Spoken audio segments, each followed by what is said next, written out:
Kitchen of রাজগ্রামে আপনাদের সকলকে জানাই স্বাগত।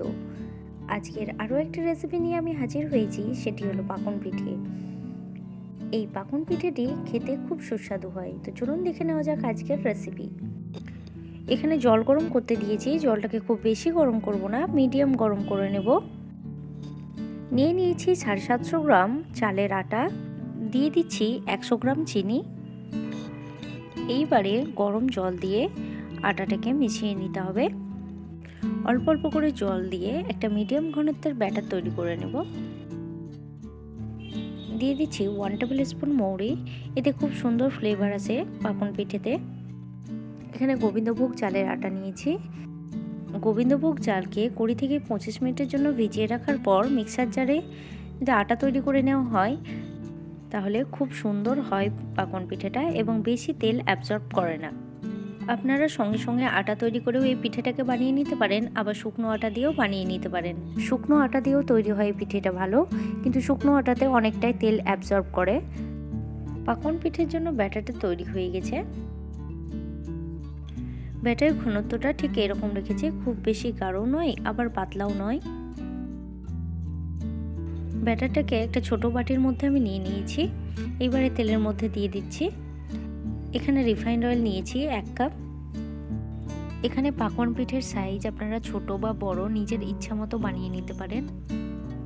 পাকন পিঠেটা এখন ফুলতে শুরু করেছে, কত সুন্দর ফুলেছে দেখতেই পাচ্ছেন।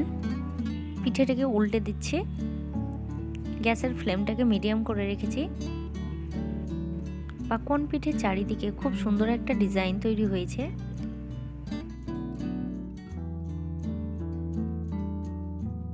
খুব সুন্দরভাবে তৈরি হয়ে গেল পাকন পিঠে। এবার পিঠেটাকে তুলে নেব। ঠিক একইভাবে সমস্ত পিঠেগুলোকে বানিয়ে নিব।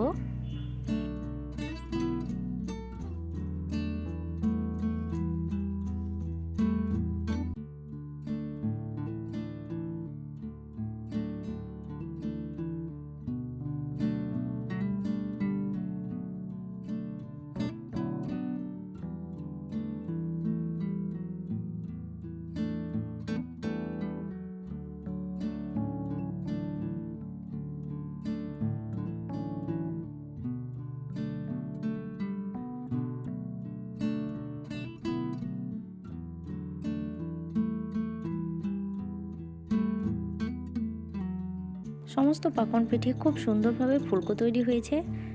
আপনারা বাড়িতে এইভাবে একবার বানিয়ে দেখুন, আশা করি আপনাদেরকে ভালো লাগবে। একটা পিঠে ভেঙে দেখাচ্ছি কত সুন্দর হয়েছে।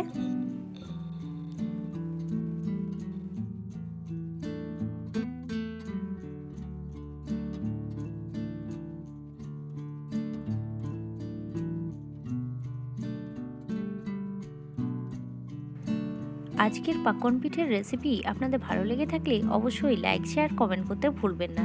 এবং আপনি যদি আমার চ্যানেলটিতে নতুন হয়ে থাকেন তো এখনই সাবস্ক্রাইব করুন ও পাশে দেওয়া বেল আইকনটিতে হিট করে অলে ক্লিক করুন, যাতে আমার নতুন ভিডিও সব থেকে আগে পৌঁছে যায় আপনার কাছে।